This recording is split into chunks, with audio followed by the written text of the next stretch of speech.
Assalamualaikum warahmatullahi wabarakatuh. Perkenalkan, saya Zahra Agustina, mahasiswi pendidikan geografi semester 4. Di sini saya akan memaparkan mengenai media pembelajaran geografi yang sudah saya buat sebelumnya untuk memenuhi tugas mata kuliah media pembelajaran geografi. Dalam proses pembelajaran yang saya lakukan ini, pada langkah pertama saya akan membagikan hard file dari mind map yang telah saya buat mengenai pemanfaatan flora dan fauna di Indonesia sebagai sumber daya alam. Setelah seluruh peserta didik mendapatkan hard file dari mind map ini, peserta didik diminta untuk mengidentifikasi pemanfaatan apa saja dari flora dan fauna ini berdasarkan gambar-gambar yang ada pada mind map. Setelah itu, untuk memperdalam materi, saya akan memaparkan kembali materi yang lebih spesifik mengenai pemanfaatan flora dan fauna di Indonesia sebagai sumber daya alam dalam bentuk PowerPoint. Berikut merupakan materinya. Sebelum melangkah lebih jauh, saya ingin bertanya kepada teman-teman, apa yang Anda ketahui mengenai flora dan fauna? Pasti teman-teman sudah sering kan mendengar kata flora dan fauna ini, baik itu dari televisi, buku, ataupun sosial media favorit teman-teman. Flora yaitu keseluruhan kehidupan jenis tumbuhan di suatu habitat, daerah, atau strata geologi tertentu. Atau secara sederhana, flora itu merupakan alam dari tumbuh-tumbuhan. Sedangkan fauna yaitu keseluruhan kehidupan hewan di suatu tempat, daerah, atau strata geologi tertentu atau dapat juga disebut sebagai dunia hewan. Mengapa kita perlu mempelajari pemanfaatan dari flora dan fauna ini? Karena flora dan fauna memiliki keterikatan dengan berbagai aktivitas manusia. Beberapa di antaranya manfaat flora dan fauna yaitu sebagai sumber pangan, sumber pendapatan devisa, peternakan, perikanan, tradisi atau budaya, sumber energi, dan juga hiasan. Yang pertama, sumber pangan. Pasti teman-teman semua sudah pernah kan makan sayuran dan buah-buahan, daging, serta susu. Nah, bahan-bahan tersebut merupakan produk dari flora dan fauna yang sering kita jumpai. Berbagai bahan tersebut dapat kita konsumsi secara langsung ataupun diolah terlebih dahulu sebelum dikonsumsi. Nah, hal inilah yang dinamakan sebagai manfaat dari sumber pangan flora dan fauna. Selanjutnya yaitu manfaat sebagai peternakan. Indonesia merupakan daerah tropis yang memiliki iklim hangat.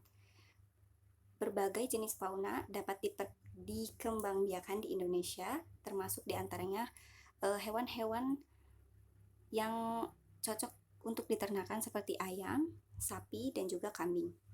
Hasil dari perkembangbiakan fauna-fauna tersebut dapat dipasarkan langsung atau melalui proses pengolahan berupa produk turunannya, contohnya keju dari susu ataupun sosis dari daging.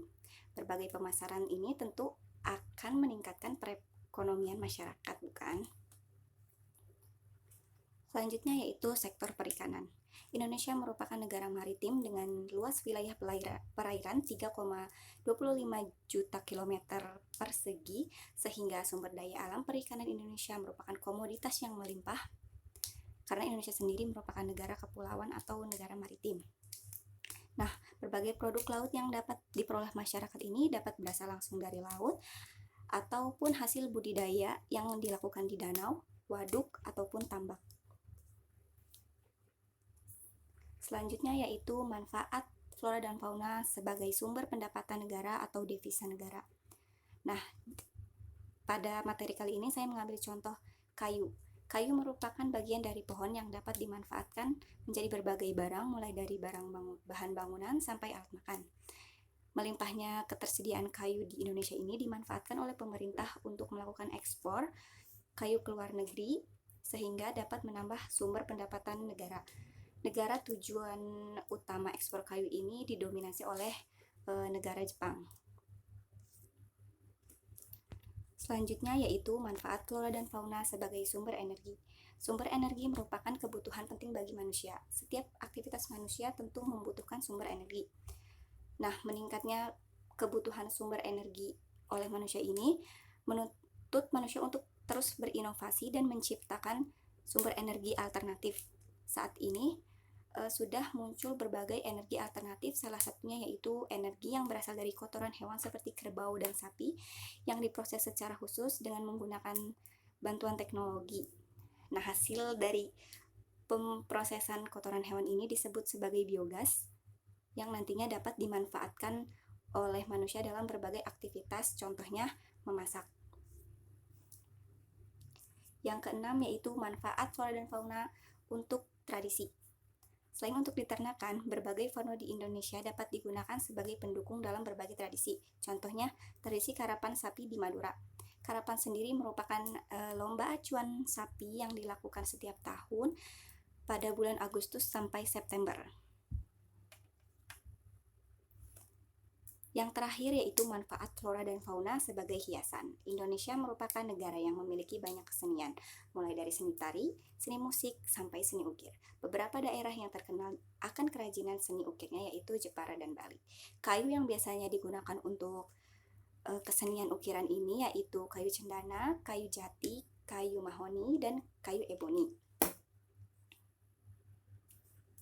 Sekian pemaparan materi yang dapat saya sampaikan, kurang lebihnya mohon maaf. Wassalamualaikum warahmatullahi wabarakatuh.